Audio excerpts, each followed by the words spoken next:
Hey guys, have you heard of Goldbelly? It's this amazing site where they ship the most iconic, famous foods from restaurants across the country, anywhere, nationwide. I've never found a more perfect gift than food. Goldbelly ships Chicago deep dish pizza, New York bagels, Maine lobster rolls, and even Ina Garden's famous cakes. So, if you're looking for a gift for the food lover in your life, head to goldbelly.com and get 20% off your first order with promo code GIFT. That's goldbelly.com, promo code GIFT.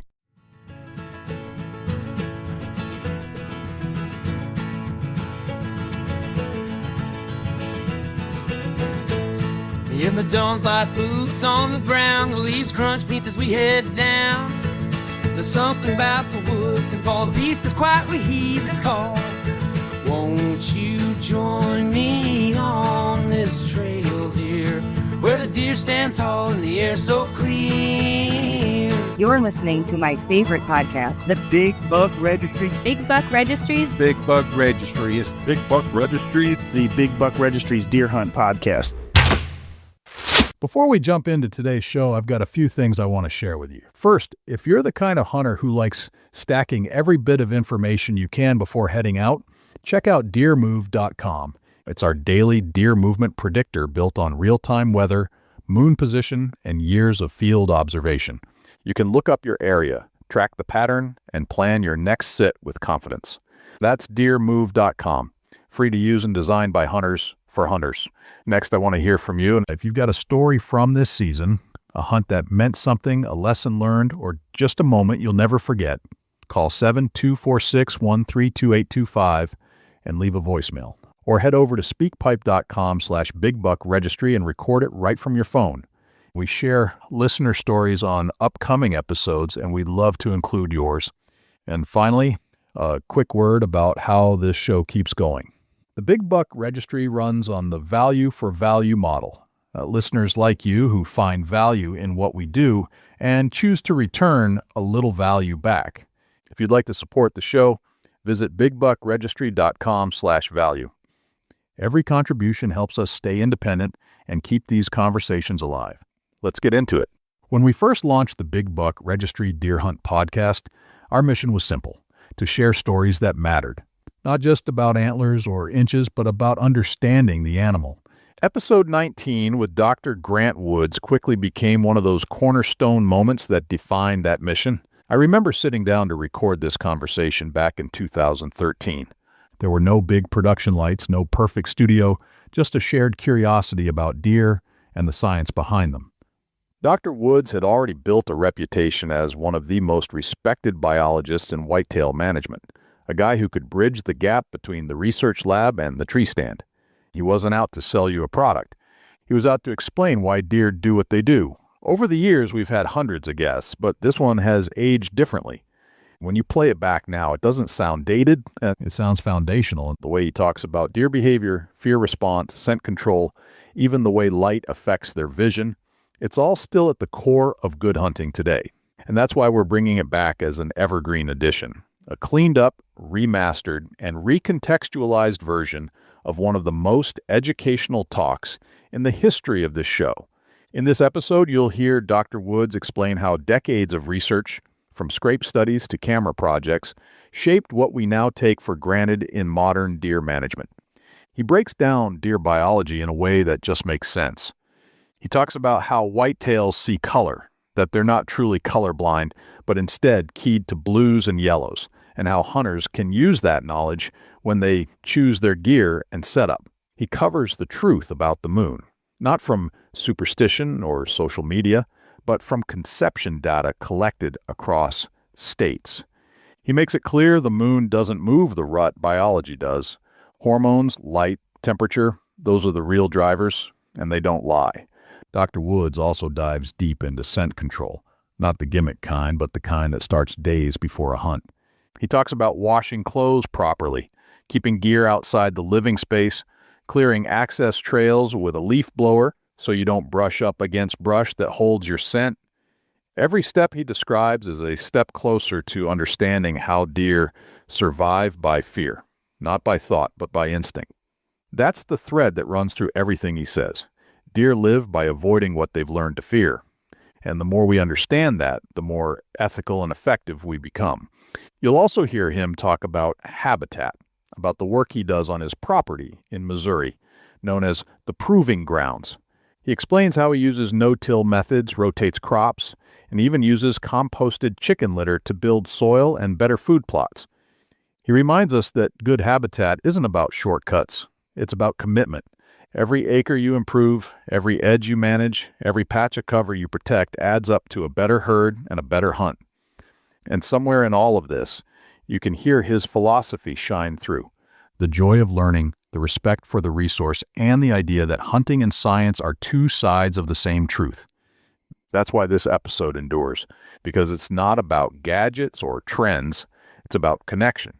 It's about listening to the land, watching the deer, and letting biology guide your decisions. So as you listen to this Evergreen Edition, think of it as more than just a replay. It's a reminder of where we came from and why it still matters. Because the lessons in this conversation, they haven't aged at all. Here's Dr. Grant Woods, wildlife biologist, hunter, teacher, and lifelong student of the whitetail, in his own words, Deer Biology 101. Grant, welcome to the show. Hey, thanks for having me. Well, we're true fans of yours, Dusty and I, and most of our community, I'm sure, will be pleased to know that you're on our show.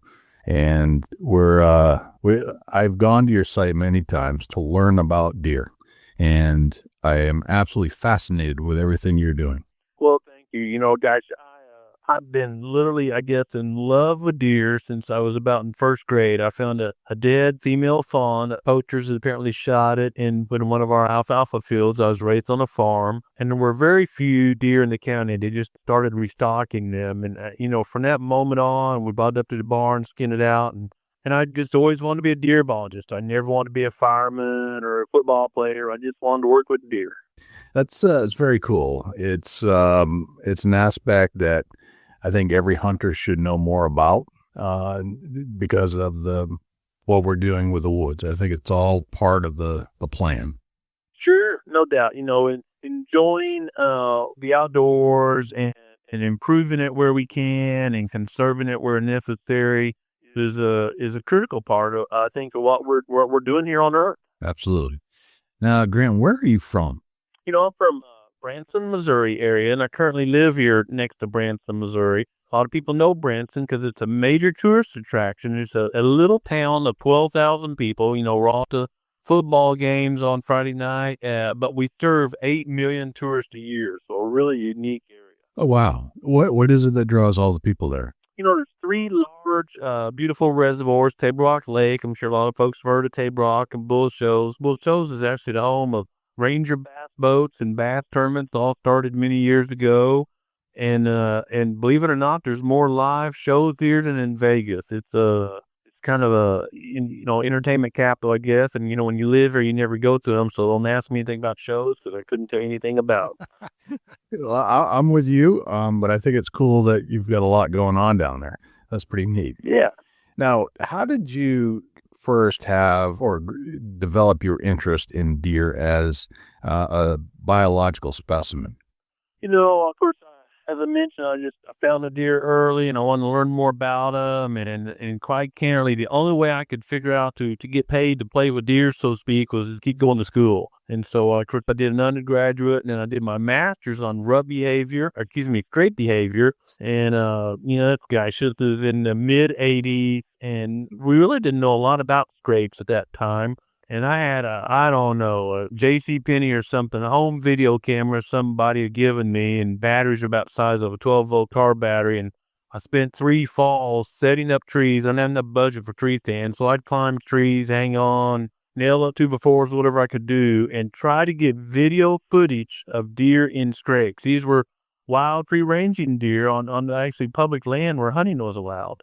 So I'd be out there trying to shinny up trees and find places where hunters weren't going and catch that mystical deer coming to a scrape and actually got enough footage to make a thesis out of it. And that got a little bit of coverage in media and University of Georgia, which is a powerhouse deer school, saw my work. And, this is not something I've really talked much about, but part of that process was actually the invention, or at least the improvement, of a trail camera. During that time, I was given a seminar to Safari Club International, by the way, just trying to raise some money for my research to get my stipend paid or some groceries or something. And that guy called me in the back room. I was, of course, green as a gourd out of country, and there's a bunch of fancy people sitting around. And I remember so clearly a little kid come up to me after I got done giving my little speech about deer's great behavior, and my dad wants to talk to you out in the hallway. Boy, I was scared to death. Thought I'd done something wrong. Somebody gonna beat me up or something, And I go out there, and this guy was an infrared engineer, but he liked to deer hunt. And he said, I've been playing with this thing, and shoots a beam from one thing to another. And when something breaks it like a deer, it takes a camera. Of course, they weren't digital back then. It drives the film camera to take a picture. And I like your research. I'd like to give you one. And so he did, and I started using it, and I would call him up. So this is great, but if you could change this to this, it'd sure help my research. And that's really where trail cameras got perfected and came from. In fact, we published the very first scientific publication on catching deer with a trail camera. No kidding. That's fascinating. Yeah. It was of course, I'm not very bright, because if I had got a patent or, done anything, I wouldn't be working as hard as I do now. So I just thought it was all fun. I did that, totally for fun, and thought it was the coolest thing. So else could make money with it. I just, biologists aren't very savvy when it comes to making money, I guess. But I just thought it was the coolest thing. There were little bitty cameras, you may remember, they had a little disc in there. They're called disc cameras. And of course, there was no digital or way to look at it on a PC. It barely had a PC. So once a week, I'd drive about an hour away to the closest town that had a 1-hour development shop. Yeah. And I'd take my little disc up there that the batteries worked on that week. You were limited to 36 pictures, so you didn't dare trigger it yourself. And I'd stand around and wait for the girls at the photo shop to develop these pictures, and they thought I was a blooming idiot, because I would have, everyone else had pictures or kids or whatever, and I'd have pictures of hopefully a deer, maybe a squirrel, or maybe nothing half the time, but a deer just, in the middle of the woods, to their eyes, to me, they was in a scrape, always had them positioned over a scrape. And that, man, I'd get a picture that actually worked, and we'd catch a deer in a scrape, and I'd hoot and holler and jump around. And I remember it so clearly, it was just like Christmas every time we got something good. Right. I remember my first deer camera was, I forgot the name of it, but you know how as time goes past, it seems like the things that started out huge get smaller and smaller and smaller. Same thing was it. I still have it. It's in my basement. I look at it now and then, and it was a giant video camera, basically, that was triggered by movement. Mm-hmm. And it's about, I would say you could probably fit 6 or 7 of today's versions inside the box. And that's how big they were. And then I had bought a couple online that they never worked. They were 35 millimeter cameras. A few never worked. There was somebody that had some of the technology with a phone cord plugged into the other, and then I think I got one picture off of it and then died.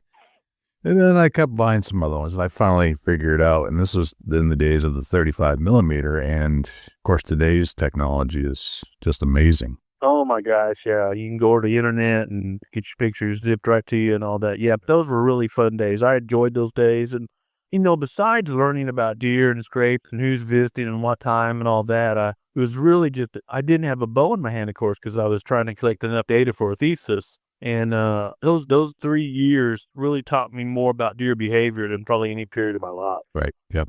I do remember the days of going into, I think it was Rite Aid. I would bring my pictures in to be developed, like you were talking about.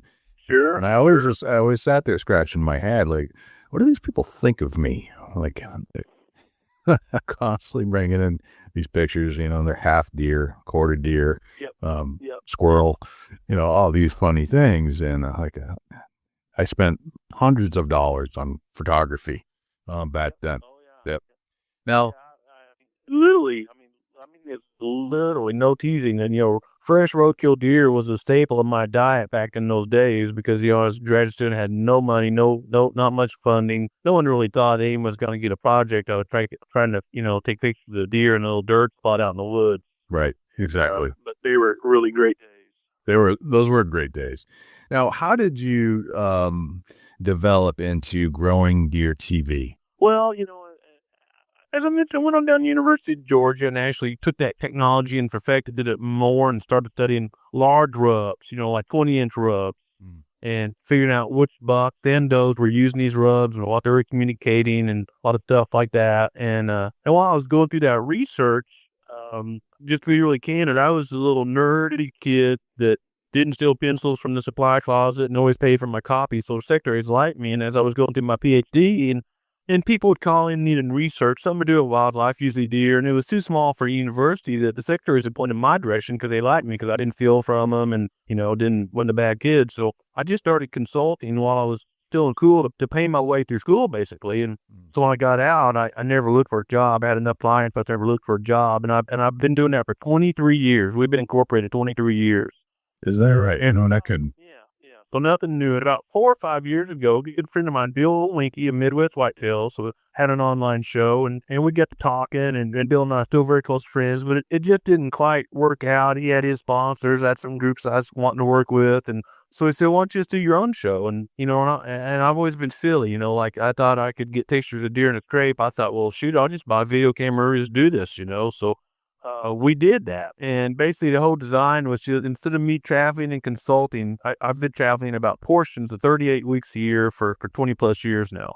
Instead of traveling all the time, we're just give that information away every week online for free and see if sponsors will want to be involved. And so it was a risk. I wanted to, my homeboy, I want to stay home, my wife and children, and on my land. We've been blessed on some land here in Missouri, and I want to film, do research on my own land.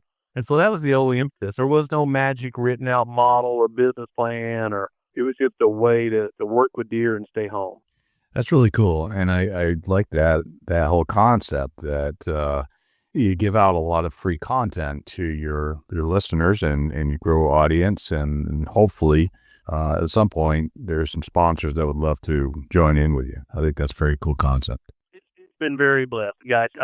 We have literally millions of shows played every year. It's on the web, so you can watch it anytime you want. We put out a brand new show every week, 52 weeks a year for 4 years now. We've never had a repeat episode. Right. A new show every week. So, we film 1 week, it's on the air next, and we just film whatever we're doing. If we're doing prescribed fire, or, we're planting a food plot, or we're mixing herbicides, or last week I was blessed to kill a really good buck on my land, a 7.5-year-old buck that is, in fact, when I shot that deer at 5 yards, that's the first time I'd ever seen a deer outside of a trail camera picture. Is that right? I knew where he was. I knew where he bedded. I knew a lot about this deer, and I could not get within 20. I couldn't see the deer. And this year, I just made it my mission. I'm going out, we called him split brow, and I'm going after split brow, and I'm totally staying out of his area until the pre-rut comes and the wind is perfect. And that's what I did. And in fact, he walked up about 5 yards from the tree, and I'll share with you, it was probably the most emotionally draining hunt I've ever been involved in my life, because I was so happy and so sad, because that buck had filled my dreams and frustrated me for years, literally. Right. And there's a void now. I mean, I don't mind admitting there's a void now. That deer's gone. And he was 7.5, so he was going to get gone one or the other. He was actually blind in one eye. He got in a bad fight 2 years ago. I'm assuming a fight. From 2 days, I showed camera pictures, and he's healthy, and then he's all beat up. Gotcha. And he survived that fight, and 2 years later, was able to harvest it. Gotcha. Took a lot of your life for a while, correct? It did. I'd study maps, I'd think about it. I mean, this is on my own farm. I could walk out my door, and right now, I'm a quarter mile from where this deer bedded most of his life. And these older deer that are, I live in an area that gets a lot of hunting pressure, and if they survive that old, which is rare, they're masters at avoiding predation, two-legged or four-legged. Exactly. And we have a lot of coyotes here. So that's deer that live in areas with abundant coyotes are super difficult for what I call dumb predators or two-legged predators to kill. Because if you can avoid coyotes, you can avoid man pretty easy. Interesting. That's fascinating, actually. Very cool. Some of the things that you've learned a lot about deer over the years, correct? Well, I hope so anyway. Yeah, I mean, that's my passion. That's your thing. What should the common hunter, what's the one thing that we should know about deer to make us a more successful hunter? That's a great point, and kind of something I think where my career is going. I spent the first part of my career finding ways and sharing with people how to produce better deer, how to grow better deer. And I neglected for myself and other people how to harvest. And so last 4 or 5 years, I've really been focusing on that, not only for myself, but to show my clients or other people And the one thing I found is a really common trend as hunters hunt like they're scouting. And let me refine that a little bit more. I find when I'm working on property, stand locations or ground blinds or whatever, where there's the maximum deer sign, a big feeding field or the most deer scat on the property or whatever. They're placing their blinds or their stands where there's the maximum deer sign. And everyone says, well, yeah. Of course they are. But no, that's not right. Because where deer spend the most of their time is where they feel the most secure, either in a thick bedding area or in a big open field where they're visiting mainly at nighttime. And we know from using GPS collars on deer. I mean, we've tracked deer just slowly thousands and thousands of miles and thousands of hours. And where they're the most vulnerable is not going to be where there's the most sign. Where there's the most sign, the wind's going to be swirling or they're going to be there at nighttime. Whatever it is, the odds are in their favor. And if you hunt where the odds are in their favor, you're not going to be successful very often. There's always, the brother-in-law that you try to gar-hoe and you put him in a 40-acre fescue pasture and coyotes taste a big buck out in front of him or, something happens, he kills the biggest buck of the hunt. That happens. Yeah. But that's the low percentage gig. And so what I've really learned to do and try to teach my clients is I'm hunting what we call the 5% areas. I'm hunting the top of the ridge where the wind's most predictable and the deer's just spending a few minutes or less, just like split brow. I shot split brow on the very top of a steep ridge here at my house, and he was just crossing. He was coming out of bedding, going towards food, and and there was no obvious sign, there's no obvious trail, just from putting a lot of time together and thought, how can this deer go from point A to point B? Because usually where I shoot deer or where I harvest mature deer, there's no trail camera deer. Because if you're going to check the trail camera every week, you're leaving so much sign, you're alerting deer that hey, this is a bad area to be, especially during daylight hours. So hunters got to stop hunting like they're scouting. You scout to find the most sign, and then you use your brain to figure out, well, how are they getting from point A to point B, and cautiously move in that area, and only go there when the odds are in your favor. So I'm trying to find a pinch point around a river, or around a highway, or an open cattle pasture, somewhere where deer's going to cross or going to move, and the odds are not in their favor. And the odds are not in their favor. That means I can get in there and hopefully have the odds just enough in my favor to be undetected and make the kill. Okay. So you're thinking about some kind of a pinch point. Is that like a funnel? Is that the terminology that? Yeah, funnel. Funnels can go either way. I mean, okay. A funnel can be pretty long, agricultural areas, and you're going from a CRP field to a cut cornfield or something. And funnel may be a long strip of wooded timber, from point A to point B or something. And within that timber, there's going to be a fence edge or a road edge or a creek or something that fences the deer down even more. And in that little 40-yard area or whatever, the wind is not in the deer's favor. And you also have an access point that you're not alerting the deer before you get there. You can have the best stand in the world, but if you alert the deer on your way to the stand, it doesn't matter. So my definition of a good stand is one that I can approach, hunt, and leave without alerting the deer I'm trying to tag. Okay. Not necessarily alerting the deer, because you're going to bust some does and fawns. If you're in deer country, walking to the stand, you got a chance of alerting deer. Right. Hopefully you kind of got an idea where the deer you're trying to harvest is bedding, and it's the ARP field, not in a 10-foot square, but in its general direction, you think the deer's bedding over there and they're moving over here or vice versa. Right. And then I want a point that I can get in there, and the deer needs to pass by there, but at that particular point, the odds are not in its favor. So one of the best things to do is to have an access point where you're not going to alert the deer. Absolutely. I mean, if you alert a mature deer, the gig is up. And the second point I'd like to make sure hunters know is, deer have memory. I love it when guys say, well, I'm not scout during the rain, and that way to work the way on my scent.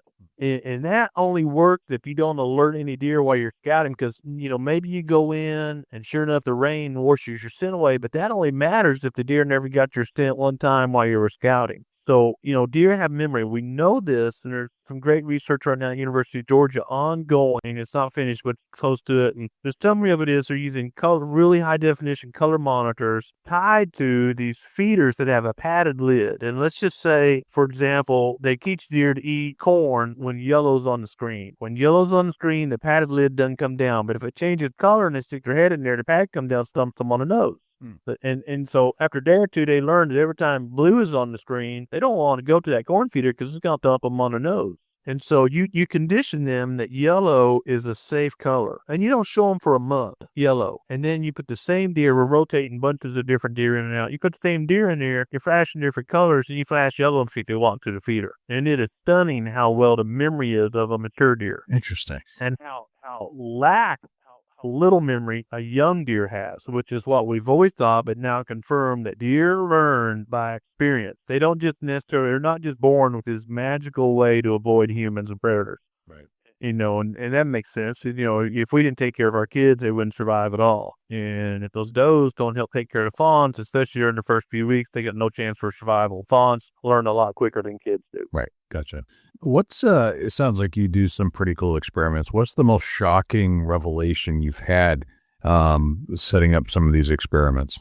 Well, there's some myth busters that will probably result in arguments in bars all across America for years to come. Here's a couple, deer are not colorblind. I mean, deer, we tied at University of Georgia, some other grad students, I was just grunt labor, but anesthetized does or some deer, put them to sleep, and then tied in electrodes to their optic nerves, and then propped their eyelids open. This sounds gross, but it's pretty cool research. And flash, the primary, secondary, and tertiary colors in there and see which ones are getting a left stimulus down to that optic nerve. And unequivocally, deer are not colorblind. They see blues really well. They see pretty deep into the yellow spectrum. Of course, green, I don't know why camel's green, because that's what they make a living eating green stuff. Right. If I'm walking through the yard and I pick a dollar, I pick it up because I've got a search image for a dollar. Something that we make a living doing, we're all pretty good at recognizing. And deer make a living off green. They eat green leaves all the time. So green's not my favorite camo color. But deer, even though deer, they don't see orange very well. And of course, I wear hunter orange when I'm out hunting. A, I don't want somebody shooting me. And B, deer don't see in the orange spectrum very well. So I like orange. It's in the orangish red zone because deer see yellow really well. I don't want that plasticky orange yellow color. Okay. And so deer are not colorblind. That's one. And then here's a big one. This will, someone probably beat me up after this, but I want to say it very carefully. The moon. Oh, hear this clearly, folks. The moon has zero to do with when the rut occurs. Zero. Oh, that just hurt a lot of people. Yeah, I think a few people are shaking their chairs right now, saying, what is he talking about? In fact, I'm just writing about this for a publication. But we took a bunch of researchers, not just one, I think 14 total from a bunch of different universities, pulled their data of actual conception dates of free-ranging wild deer. We had GPS collars on, whatever. We had these cool things, vaginal transmitters. We could stick a transmitter in the vagina of a doe. And so that's, about a little bit over 100 degrees. And when the fawn is born, you do this before the rut, and the semen just swims right by the transmitter. And then, of course, it meets egg, and here comes the fawn. And then the fawn's born about 200 days later. And when the fawn comes out the birth canal, it pushes the transmitter out. And the whole purpose of this is so we know exactly where and when the fawn is born. The transmitter hits the ground right where the fawn is born. And we know this because it sends a different signal because it goes outside the doe and the temperature changes. Right. Fawns are born spring. It's not 100 degrees outside. And we know it is, instantly. When it slides out the vagina 2 inches, it sends out a different signal. Right. And that alerts the graduate students, because I'm probably in bed at the time, don't want to be woken up. The graduate students go running out there and find that fawn. Usually within a couple hours, we weigh it, tag it. And this study was to see how many coyotes were eating fawns. And oddly enough, about 70% of fawns were dead before we got there. Coyotes killed them, literally, in South Carolina. Wow. This was not a small study. This is on 300 square miles. Not a small study. I could go on about coyotes all night long. But anyway. That's a shocking statistic right there. Yeah. Oh, it's stunning. Stunning. Yeah. Wow. But anyway, and so we're able to take these actual birth dates and backdate to the conception date. Deer have a known, gestation period. And literally go from Michigan and Maine and Georgia and South Carolina and Texas and Mississippi and pull all the data together individually by state and all as a group and look at all the different moon phases, and not even just moon phases, but declination of the moon, the degrees north and south, the equator, and all the cool stuff. And here's the deal. The line could not be any flatter if we fake the data. There is zero relationship. Interesting. Oh, wow. Zero relationship. How many millions of dollars have been made on moon calendars? Zero relationship. Now, here's the deal. There are some weather indicators, weather things, like wind speed and temperature. Temperature's a huge one.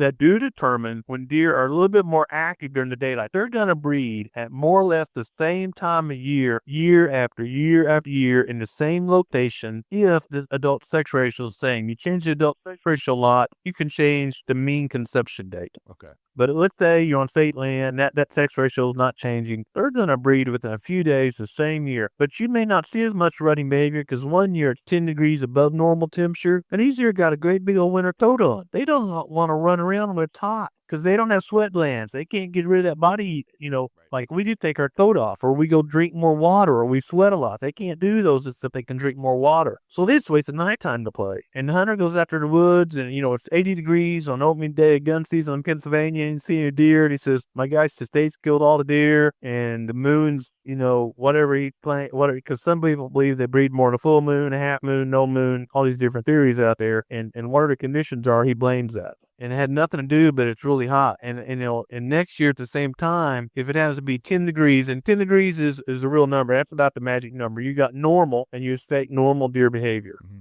Okay. Yeah, let's use the word activity because that's better. And then if you're 10 degrees cooler than normal, you're going to have a heightened deer daytime activity because they're more comfortable, and they've got to eat to increase their metabolism because that's how they increase their body heat. They got to increase that big old metabolism in their gut, which throws off a lot of heat, and that's how they stay warm. But if it's 10 degrees warmer than normal, they're trying to get rid of heat. They don't want to eat and make more heat. It makes them very uncomfortable. Fascinating. Absolutely fascinating.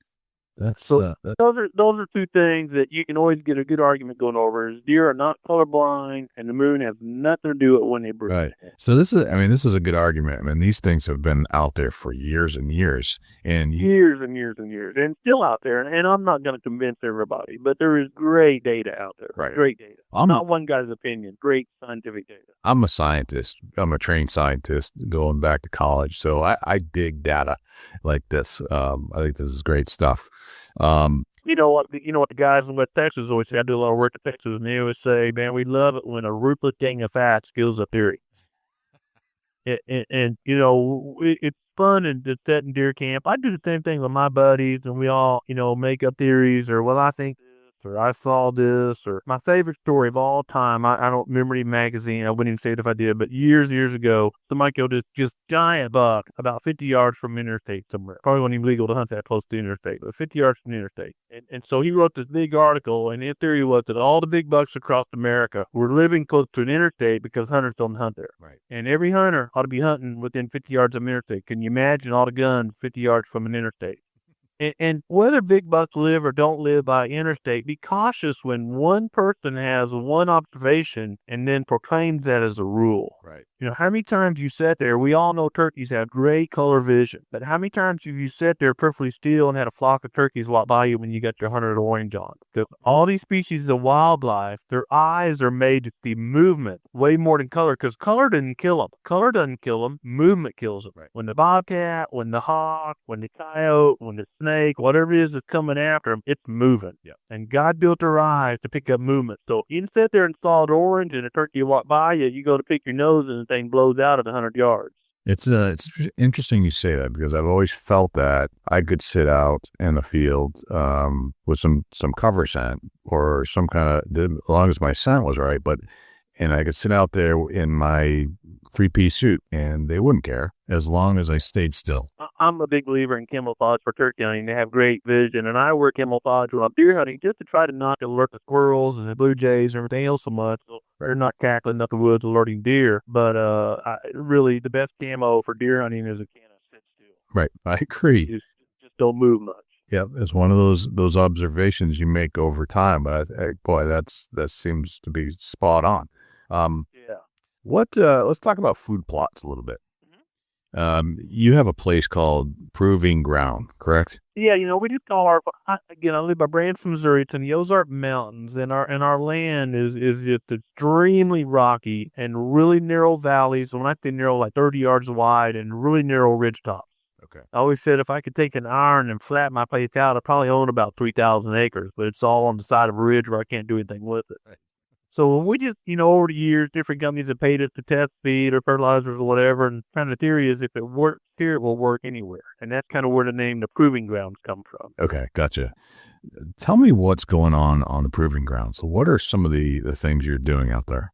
Well, this year, as far as food plots go, we've messed around a lot with different fertilizers, and one thing we don't do here in 11 years we've owned this, we've never dipped a field. That's a big statement. We've never dipped a field. Man loves to pile dirt. This dirt. It's just inherent. Garden, I don't know what it is. You want to turn dirt, Right. and turning dirt's a really bad thing. You know, the native prairies were the richest soil known to mankind, Right. and of course they were never plowed or turned until European settlers got here. Right. And when you plow or disc, you do several things. You allow oxygen to get way down, a lot of oxygen to get way down in there, and that decomposes any organic matter. Organic matter is a really good thing. It stores a lot of nutrients. And also when you disc, it allows any moisture in that top layer of soil to evaporate much quicker. Okay. And soil moisture usually, rarely do we have too much unless you're on a really heavy clay soil. Usually we're dry. And then the third thing discing does is, you think about the weight of the tractor and the disc, and it all comes down to like that little 1/8-inch edge on the bottom of the disc. Right. And so you're loosening the top, whatever, 3 to 6 inches, but you're really compacting the ground right below that. And you make it so compact that water and the plant roots have difficulty going through there. It's called a hard pan. Okay, gotcha.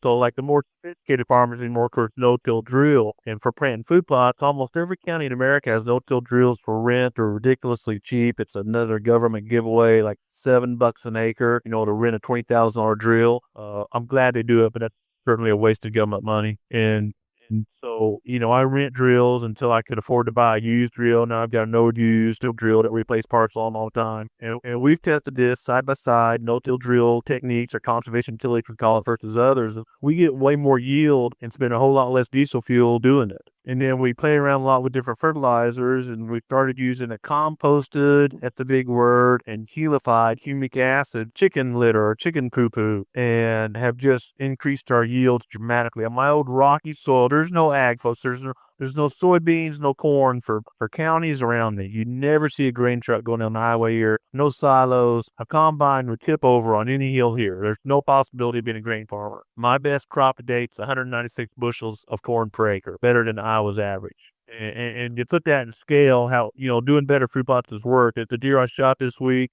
shattered all buck antler records for the county. Oh, wow. By design, by growing, setting out to grow the biggest deer in the county. Right. So I can't register Pope young. So I believe in lighted knock. I want to know my arrow's going. I'll see my arrow's hitting the deer, and Pope Young doesn't allow lighted knocks, but it would sort of that. It would be the record by far. Gotcha. Okay. What should just the everyday hunter know about a food plot? Yeah, I think that's real simple. If you're planting a food plot, you're either doing it to provide nutrition for deer, and that's, let's say, 10% of food plot farmers, or you're trying to attract deer to an area so you can watch or shoot them or, whatever the purpose is. Keep them on your land and not on the neighbor's land. That's a valid reason. Right. No one likes to talk about that, but I certainly want to try to do that. So you like the two grizzly bear hunter. You don't have to be faster than the bear. You have to be faster than your partner. Right. And, because the bear's going to eat one of y'all, so you knock your partner to the ground, the bear eats him, and you take off running. And you don't have to have the best food in the world, but you need the best food in the neighborhood. Right. And the best food in the neighborhood may not be the best food in the neighborhood. It may be the best food in the neighborhood during hunting season. So let's say there happens to be a 40-acre bean field next to you. Yeah. You're not going to compete with that. That guy's a professional farmer and all the big equipment. You're out there with your ATV and a couple of implements and a bag of fertilizer. But those beans are going to be harvested by mid-October or so, and those deer are wanting to eat. And now if you've got something that's green and fresh and looking good after mid-October, you've now got the best food source in town. And so that's what we help a lot of people with, is looking at the neighborhood and then designing food plots that are the best food source during the time here they want to hunt. Maybe they're archery hunters, maybe they're gun hunters, maybe Pacific or late season hunters. And planting a variety that's good for that time of year, because all plants go through a maturation process. Some taste pretty good over like a soybean comes out of the ground, deer love it.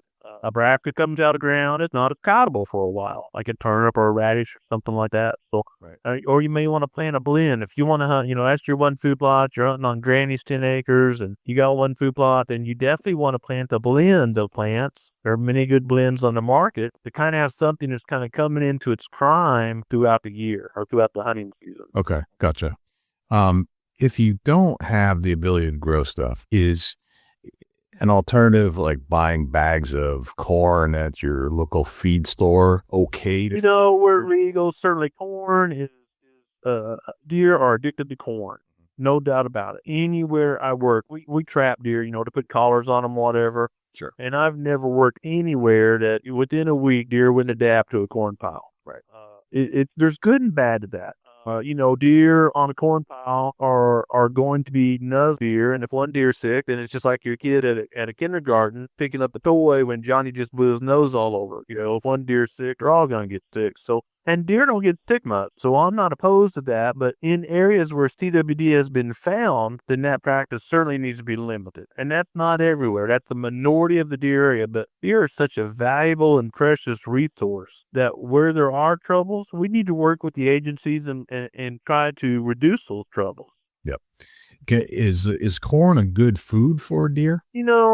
Everyone either is on one side of that fence or the other. Boy, corn's no good or corn's great. It's kind of milk. Corn's a really good source of energy, and it's digestible energy, so that's good. And people say corn's bad for deer. I mean, all throughout the Midwest, deer make a living on corn. I mean, eat corn almost every day of their life. So to say corn is bad is clearly wrong from just obvious data. Okay. But deer on a corn-only diet is very bad. That will give them acidosis or eat up their tummy. They need a good natural mix of protein and energy and fiber. And a little corn put out as an attraction. I put corn out during my camera survey every year so I can get the maximum number of deer in front of my cameras to see who's there and who's not, and amount of fawns that survived that year, whatever I'm looking for. And, I think that's a great tool. Gotcha. So It's a great tool. it's not necessarily bad. It's just, it's a part of a diet, and it shouldn't be the only thing that's eating, but it can be incorporated. I look at corn just like a gun. If it's used right, it's a great tool. Can it be misused? Of course it can, just like lasers or anything else.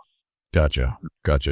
Tell us a little bit about the trail cameras that you use. Yep, I use Reconyx cameras, and I'll just admit up front, they cost a little more than other brands of cameras. I'm a real frugal or cheapskate, if you want to use that word. So I'm always looking for value. And like now, as we're talking, I've got Reconyx cameras out in the woods right now working that have been there 8 years straight. We never bring our cameras in. We're always, year round on some project. There's no need of setting them in a closet. So year round, they have them out there. So I'm going to pay a little more, but I'm going to get a lot more years use out of them and better quality images throughout all those years. And then the thing I like most, the camera works great, but the unknown of the Reconyx is they have incredible free software. It only works with Reconyx pictures because of the data format or the data file. Okay. Just the way the Reconyx stores data efficiently, if you put another brand cam on there, it won't recognize that data file. But they have a way that's just incredible that you can, it'll pull off the Google map for your area, you tell a few things, it'll highlight your farm, and you can track buck movements about as good as I can with a GPS collar. We use it for scientific research. We use their free all the time and track literally hundreds of thousands of pictures of deer like that. And it's a tremendous hunting, besides a research tool for me, it's a tremendous hunting tool to start developing patterns. That sounds like, I think you ought to give the cameras away and charge you for the software. That's how much I like the software. right. That's really cool. So Reconyx is your brand that you trust the most. And did I hear you right? You said you leave it out there you've left some out for 8 years? Yeah, I've got cameras in the woods right now. If they've been in the house, it was one day between going from one project to the next. That's incredible. Probably about year round. My cameras never come in. That's incredible. I Absolutely. use and again, being a tightwad, I've tried all kind of batteries, and a couple things I'll share. If you're going to use rechargeables, which are great in a good conservation mood, buy the best one you can get. There's a German company that makes them. They're like $6 a piece, but man, I've got years of service out of them. Okay. Surely a value. I think that brand is Ammann. And then the other best value I found is those Energizer lithiums. I'm not sponsored by either company. The lithiums cost a little more, but last about 5 times more than they cost. I'll get, almost a year out of a set of lithium batteries in a Reconyx camera. Gotcha. And so I've done the math, versus buying a regular alkaline battery versus a lithium, because the lithium cost more at Stuff Mart, and I've done the math, and even though they cost more over the course of a year, it's a lot better value. Gotcha. All right. Very good to know. So we got to check out Reconyx. Here's some questions that I have, and this is kind of silly, but I've got to go back to the old cartoon that the posted sign, the deer reading the posted sign. Can deer read? No, I don't, deer can certainly learn, like we mentioned earlier about the color and the padded feeder lid study, and we know deer can learn, Right. but they don't have near the level of intelligence a human has. Okay. There's no chance they can read Right. or even learn voice commands hardly. What they have, and I think this really messes a lot of people up, and a lot of wildlife is, let's go back to when we talked about mythos. Everyone thinks that the rut, the number one driving force for deer, or food, or, deer survive by their gut. You've heard all these statements before. Yep. Those are unequivocally wrong. Unequivocally. The number one driving force in a deer's life, and what all hunters ought to plan their strategy around, is fear. The number one driving force in a deer's life is survival every single day. Bambi the movie got it dead wrong. They're not playing. They're not laughing at butterflies. They're surviving. And you measure that by monitoring corticosteroids. The humans have, when we're under stress, our corticosteroid level will increase in our body, in the same way with deer. So we can monitor deer either with the GPS collar and then dart them in a pen and then dump some tiger urine. I mean, whitetail deer have never seen tiger, never smelled tiger urine. You dump tiger urine in a deer pen, the deer will go crazy because they sense it's the predator. And yeah, so survival is their number one gig, and so that's why I'm so crazy about reducing my spend, and that comes in a lot of ways. Like I take a backpack leaf blower before season and blow trails in hardwood areas to every one of my stands and all around the bottom of my stand, because those leaves are spongy and they hold a lot more scent than just the bare dirt or where I live rock.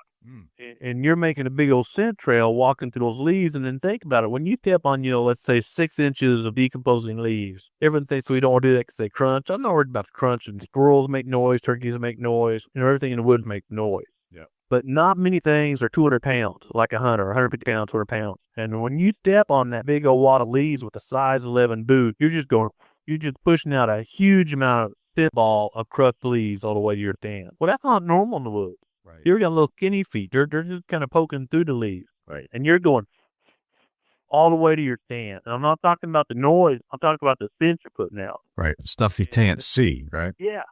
And none of them guys will pay attention to. So I blow a trail to my stand. And there's certain many purposes. A, I can walk in much quieter. B, no hunter likes to admit this, but almost every hunter, if we were raising hands, would admit they've got lost going in before daylight to their stand. Right. And then they spend 2 minutes walking around with flashlights down there. Where's that stand? Blah, blah, blah. Where's that stand? Well, when you've got a blown trail, if you step off the trail, instantly you're not going the right way. Right. So you could walk in with either no flashlight or minimal flashlight. You're not making any noise. You're not making any big scent dispersal. I believe in this so much that, like, right now the leaves are falling aggressively where I live here in Missouri.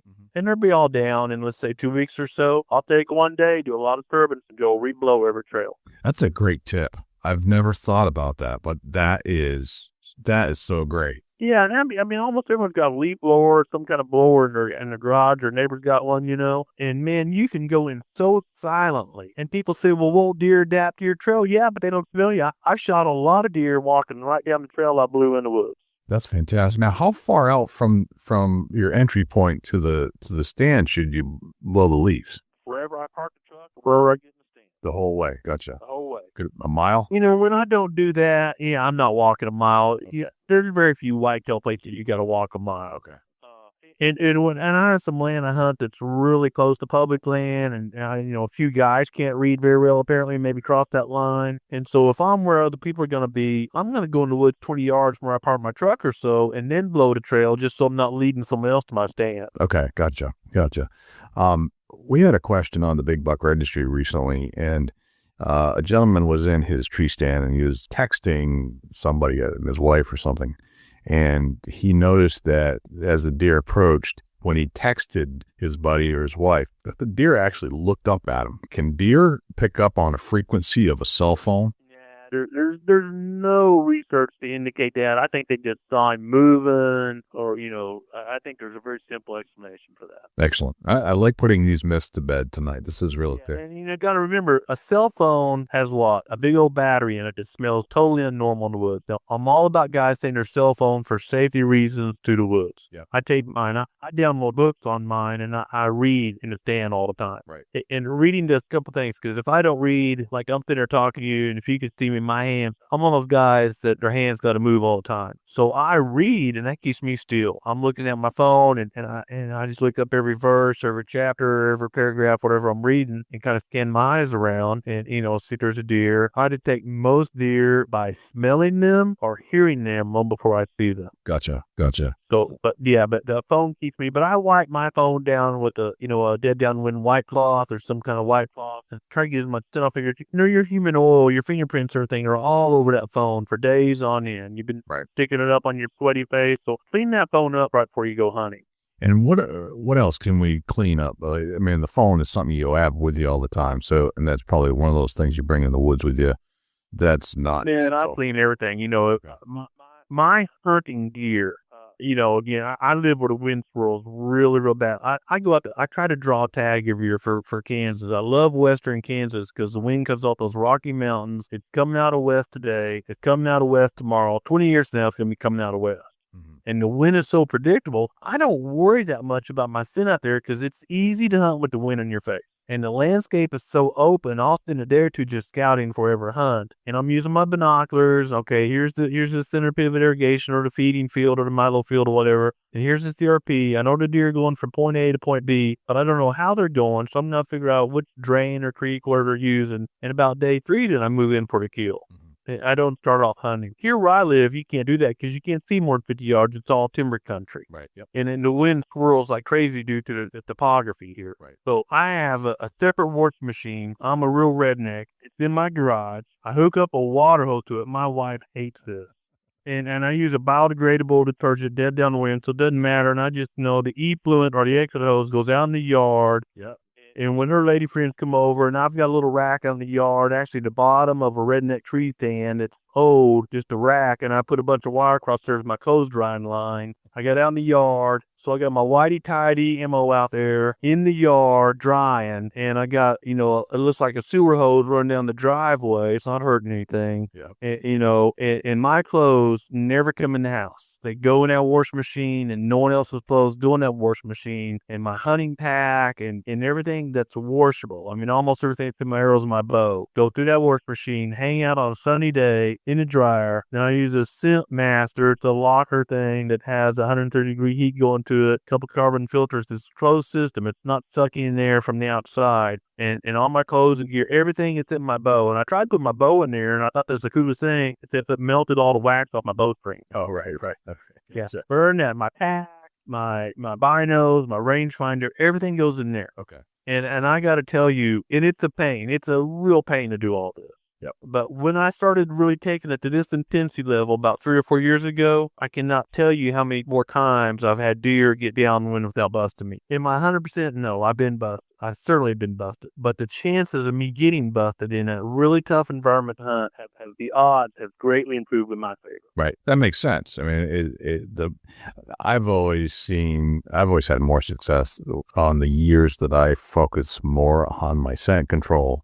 And, I'm a human. I get lazy sometimes, and I don't do that for whatever reason. Could be kids or whatever, but sometimes I cut the corners, and I do notice a result in the field about the number of deer that I actually interact with. There's always that time when the wind's perfect, and you could be sitting there doing whatever you want, and the deer will still walk up in 5 yards because conditions are right. But remember, it's not only your stand location, but your approach and your exit. Right. You don't want to alert the deer before he ever gets to you. So we know from GPS collars, and this is a really big growth average, deer are going to move about 200 yards every 20 minutes. They could go 200 yards in a couple of seconds if they wanted to. But, normal behavior, feeding, browsing, looking for predators, whatever, Mm-hmm. So you're in your stand. If you're like I am, you can't see 200 yards in most places. And the wind swirls one time in 20 minutes. You could have a good deer coming your way, and he never made it to you because your scent cone was a barrier he couldn't get through. So I want to reduce my scent as much as I can. And there's some great research just come out. I'm a big reader from the German Air Force. I don't know why they're studying scent, but from the German Air Force,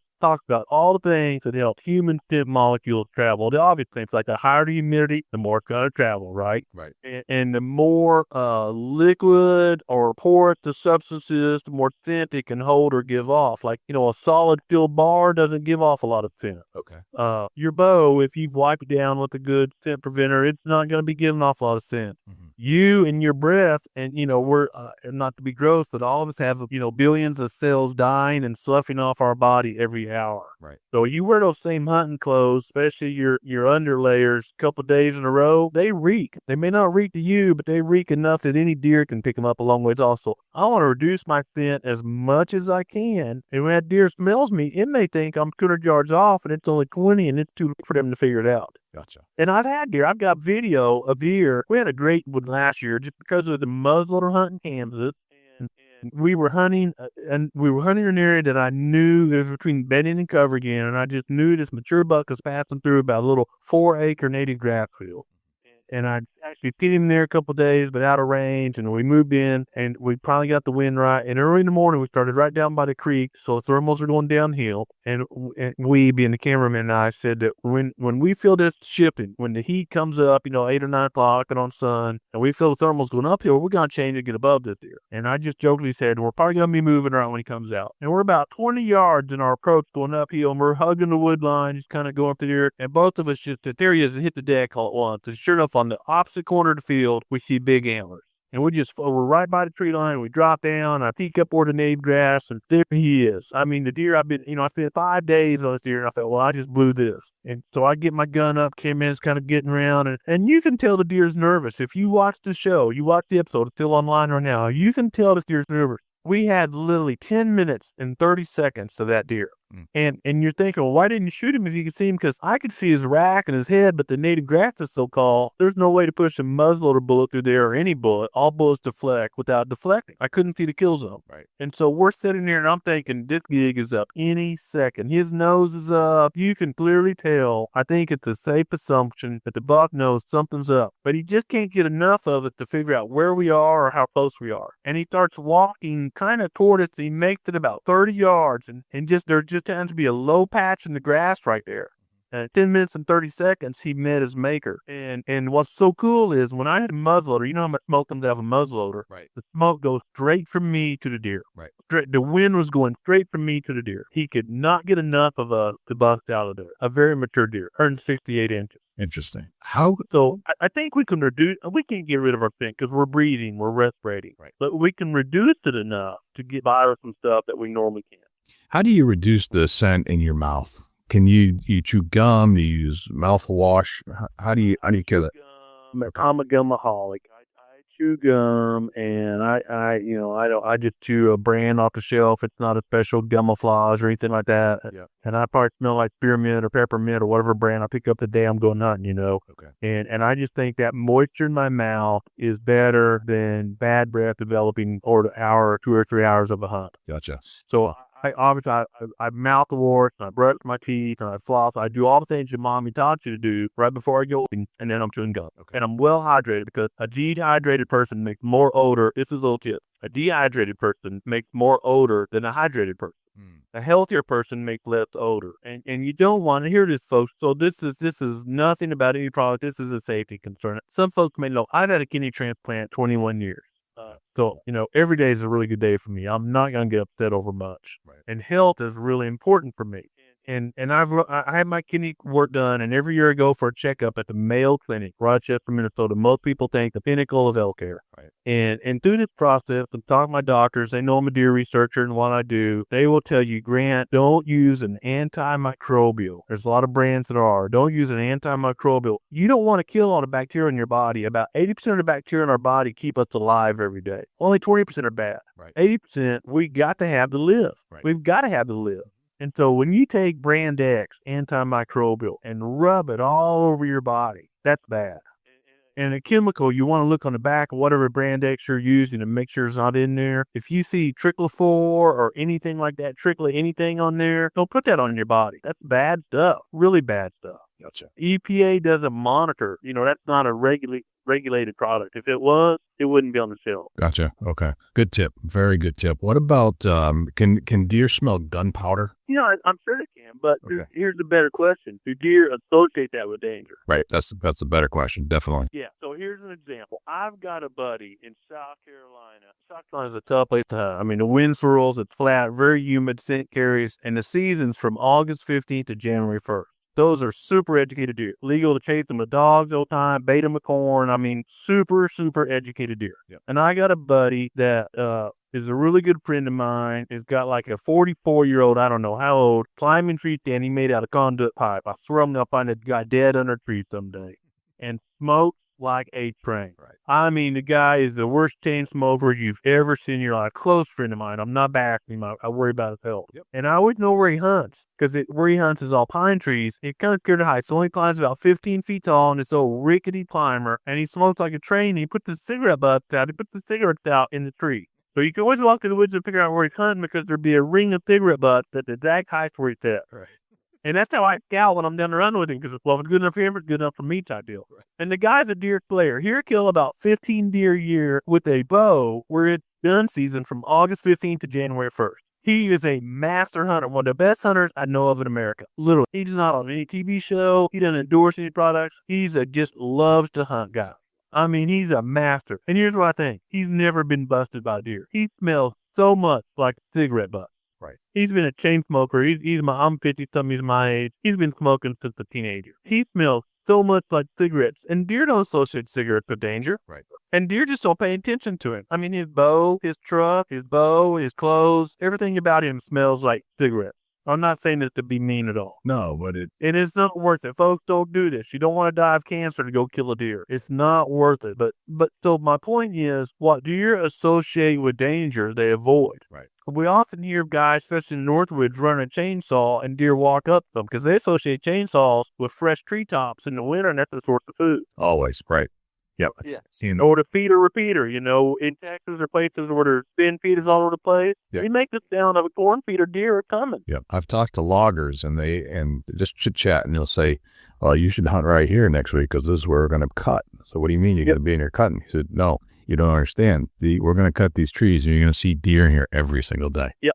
Absolutely true. Yep. Absolutely. Especially in the Northwoods where there's a lot of sugar maple and whatnot. Yep. Absolutely true. Yep. It's absolutely true. So think about it. For most of us hunters, what we've done, everything we do is condition deer to avoid it. Think back to Pavlov's dog, old German researcher, and he fed dogs meat. I don't know why I had to use meat, but meat for 60 days in a row at 3 o'clock in the afternoon. On the 61st day, and he rang a bell at the same time. On the 61st day, he didn't feed him anything, but he rang the bell, and they salivated. They were hungry. And that's the original research on conditioning. Well, most things we do as hunters condition deer to avoid us.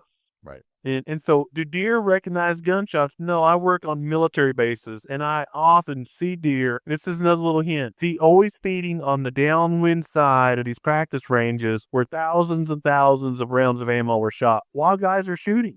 Because, of course, they don't shoot deer. It's illegal to shoot deer. Deer have no fear of a weapon on most of these military bases, especially right by the gun ranges, because there's no hunting there. Right. And then why would they be feeding downwind? Because gunpowder is full of nitrogen, and where it blows downwind, or predominant downwind side, is going to be better vegetation than upwind because it's getting fertilized with that gunpowder. Right. Oh, very interesting. Yeah, I didn't think of it like that.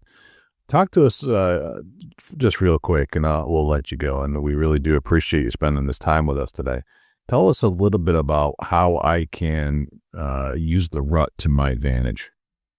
Yeah, the rut is a great time of year to hunt. It's actually one of my least favorite times of year to hunt because, early season bucks are patterned on food and cover. Maybe water if it's dry. Late season, they're patterned on food. You got to find that food. During the rut, what they're patterning is receptive does, and their doe's moving. So how do you pattern that? And to make that more complicated, the doe's not going, she's going food cover until she starts feeling estrus come on. And then if you've been married a long time, you know what's going to happen, but she's going to get cranky and change her behavior. Yep. And so she's going to kick her fawns off because that's the creator's way of making sure the fawns are around this big old buck that will do them danger. And she's going to go wandering by herself where she normally doesn't go. So you've patterned these does and early season, you might find big bucks. Early rut season, pulling the food fry, but late season, because does late or right during the peak of the rut, the doe changing their pattern. The hot does are rarely going to a food plot. They're trying to get away from all the bucks pestering them. They're going to a thicket where all the bucks can't pester her as easy. So the rut is a more difficult time to hunt. So if you invited me up to hunt with you, I want to go during the rut because I don't know the area and I need deer moving as much as they can move to have a chance of killing one. Gotcha. If I'm hunting my home territory where I know the food cover, the rut's the worst time for me to hunt because deer are not on the pattern. Gotcha. Okay. there's a lot made out of rut, and a lot of deer are killed during the rut because guys are just sitting there watching power line. I like to hunt near a rut. I like to hunt crossing there's like a power line or something open where you can see a long ways. I especially like power lines or utility right of ways because they're narrow enough that deer still feel like they're in cover, and they cross them freely during the daylight hours. Gotcha. Okay. That's a good tip. As far as... Can I add one more thing? Absolutely.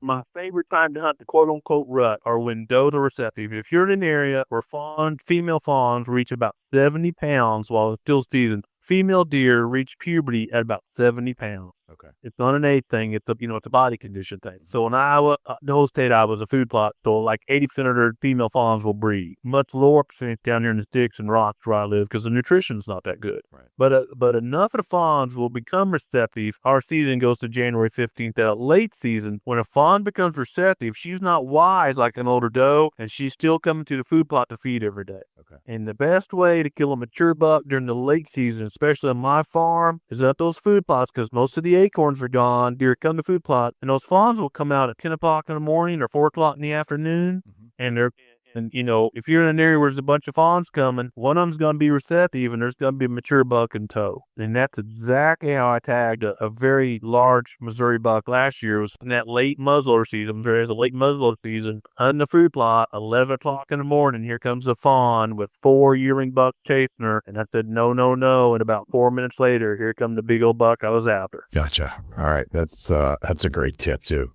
As if we're being on the theory that deer are trying to survive, and that the biggest thing that you should understand is what the deer fears.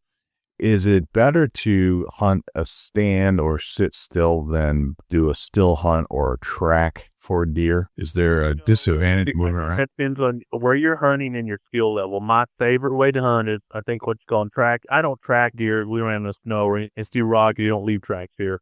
But what I love to do is stalk.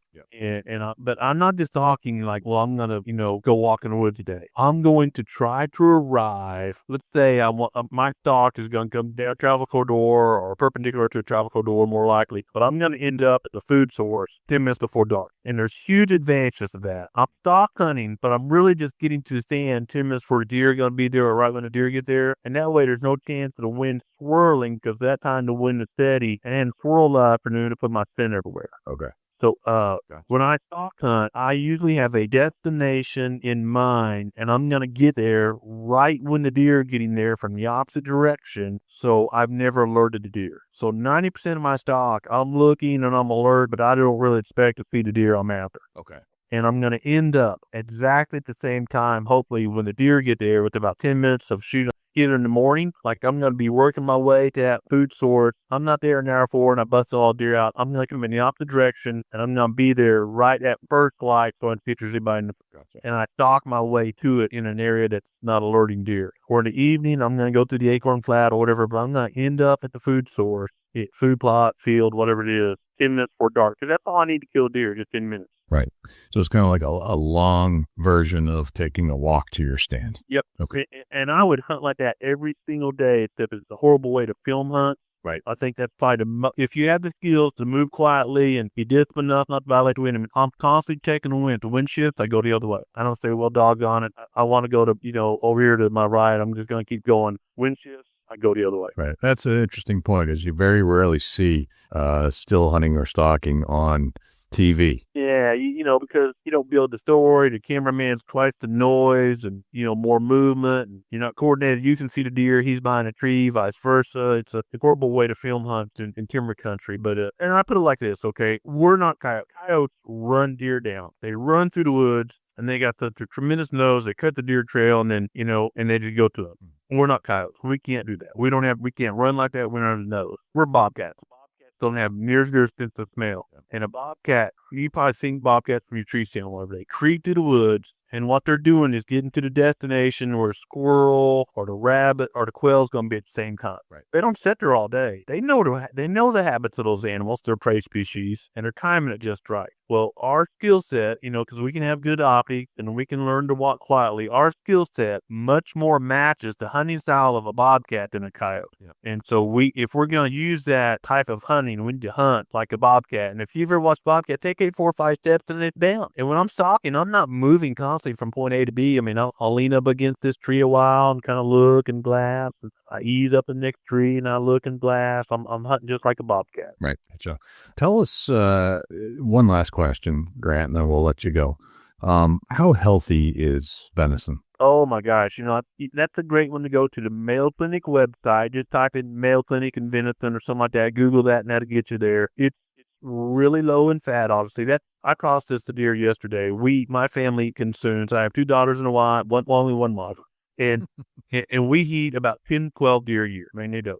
Yep. We don't eat any beef for my health and my family's health. And we process our own venison, and it's super healthy. Now, wild game has a little bit higher cholesterol than some other forms of meat, like fish. Fish will be lower. Other than that, it's the healthiest meat you're going to put in your body. Gotcha. And, of course, it's as close to organic as you're going to get. It's got no shots, no hormones.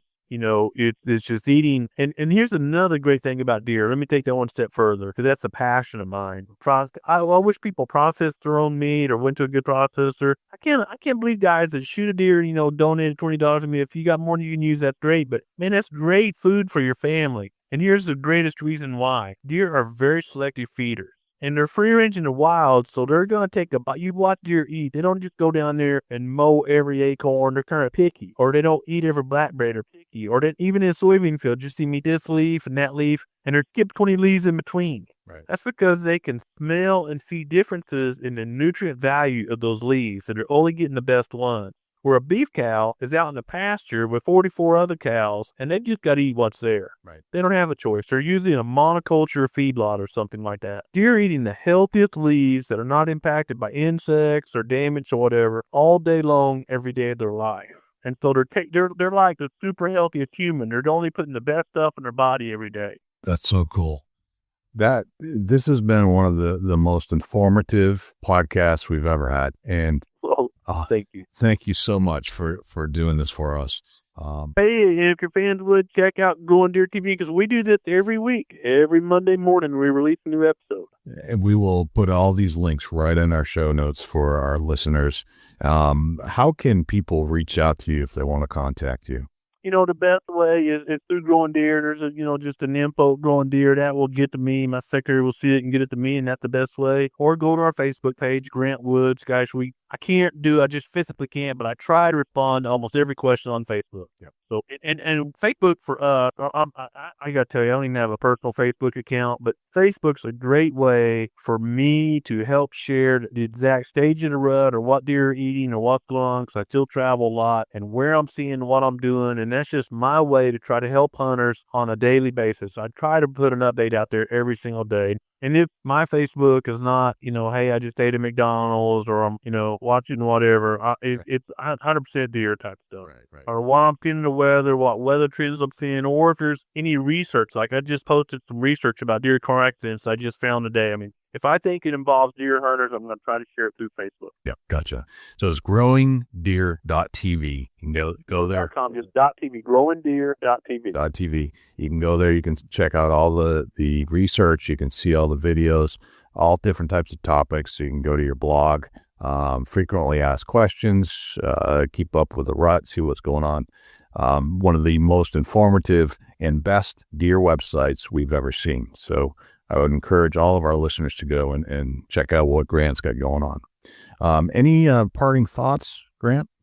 With all this technical stuff said, one of my passions also is just keep hunting fun. Enjoy it. Don't get all hung up on all the technology. If it gets to where it's work, you need to back off a week and figure out we're doing this to have some fun. Right. That's a great point. And we're out there to enjoy ourselves, and we shouldn't really make it work, even though we can probably make a profession at it, as you have. But it's still fun. It's got to be fun. If it wasn't fun, I'd be changing jobs. There you go. Absolutely. Well, Grant, this has been fantastic. And if you wouldn't be opposed to it, we'd like to have you on again, because I feel like we just barely touched the very tip of the iceberg here on all the things that you know about and have going on your website. So we'd love Look to forward to it. That'd be great. We'll check in with you in a little bit and have you back on. Thanks for your time. Very good. That was Dr. Grant Woods, and if you've listened to the Big Buck Registry for a long time, you know this is one of the cornerstone conversations that helped define what this show is about. More than 10 years have passed since that interview first aired. Yet as I sit here revisiting it for this Evergreen Edition, it strikes me how little of what Grant said has aged. His voice, his approach, his science, it's as sharp and relevant today as it was in 2013. That's rare in this space where most things in the outdoor world move fast. Technology, gear, even the way we communicate, but the truths of biology and behavior don't really change. Since our first recording, Grant hasn't slowed down. He sold his original property, what most of us knew as the Proving Grounds, and started over with a new canvas called Proving Grounds 2.0. Same hills, same Missouri ridges, same devotion to the craft and Yuki, but with a fresh mindset. Now he's focusing even more on restoring native habitat, letting the land tell its own story. That means prescribed fire, native grasses, reduced herbicide use, and a renewed respect for what the ecosystem can do on its own when it's managed the right way. If you've watched his new work over at growingdeer.tv, you can see the evolution in real time. He's still the scientist, still the teacher, but there's something deeper now. A humility that comes from realizing that the best management might be stepping back and letting nature recover her rhythm. And that's something I think every hunter can relate to. Because if you spend enough years in the woods, you eventually learn that there's no shortcut to understanding deer. Grant reminded us back then and reminds us now that deer don't think in brands or strategies. They respond to fear, to win, to memory, and to survival. Everything we do as hunters either confirms or disrupts that natural pattern. That hasn't changed. The part of our original talk that still echoes the loudest for me is how he described scent control and wind discipline. He wasn't promoting a product or a gimmick. He talked about being clean, careful, and deliberate, using leaf blowers to clear entry trails, washing clothes in scent-free soap, and even being aware of what you touch on the way in. He said, deer can't identify danger by what they smell, only by what they've learned to associate with danger. And the older I get, the more that one line feels like a life lesson. Half the time, we're the ones teaching deer what to fear. Another theme that still holds is his reminder that the moon doesn't control the rut, science does. Grant talked about conception data across states and how consistent the timing really is year after year. It's not a mystery of lunar pole, it's biology. The daylight shortens, hormones rise, and deer respond. That insight didn't just challenge folklore, it reshaped how thousands of hunters plan their seasons. And that's what made him so valuable to the community. He took emotion and turned it into data. Grant's still doing that today. Still measuring, still filming, still experimenting, just with a broader purpose. He's building better soil, planting smarter plots, watching how fire changes habitat structure, and helping landowners make decisions that outlast the season. The man's work has become less about trophies and more about stewardship, about leaving the land and the herd better than we found it. And for us here at the Big Buck Registry, that's the heartbeat of this podcast. It's what this whole Evergreen series is about. Going back, re-listening, relearning, and giving credit to the people who have kept the light on for hunters who actually want to understand. If you want to keep following Dr. Woods' journey, head over to growingdeer.tv. He releases weekly updates, short, practical, and grounded in biology. You can also find links to his new Proving Grounds project and ongoing habitat studies there. And if you want to explore the data-driven side of movement and weather patterns we touched on in this episode, visit deermove.com. Our continuing effort to bring you accurate, science-based insight into when and why deer move. For me, revisiting this episode reminded me why I started this show in the first place. Not just to talk about big deer, but to understand the why behind them. To connect science with story, knowledge with experience, and generations of hunters through shared respect for the resource. Dr. Woods once said that good hunting is about good decisions, the ones that come before you ever climb into the stand. That still holds true. The hunt starts long before you pull the bow, back, or shoulder the rifle. It starts with curiosity, patience, and the willingness to learn something new every season.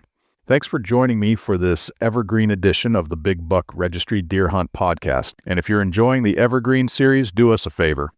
Text it to a hunting buddy, post it on your story, and leave us a review on your favorite podcast app. It helps more hunters find the show. I'm Dusty Phillips. I'm Jim Keller. And I'm Jay Scott Ammann. And thank you for tuning in to the Big Buck Registry's Deer Hunt Podcast. We can be found on Apple, Spotify, or wherever you listen to podcasts. If you would like to support us and our cause, please consider buying some merchandise off of our merch page by visiting www.bigbuckmerch.com. Catch you next time, and good luck in the deer woods. As we move on with hearts so strong, echoes of nature sing our song. In every rustle, a story's told of days gone by and hunts of old.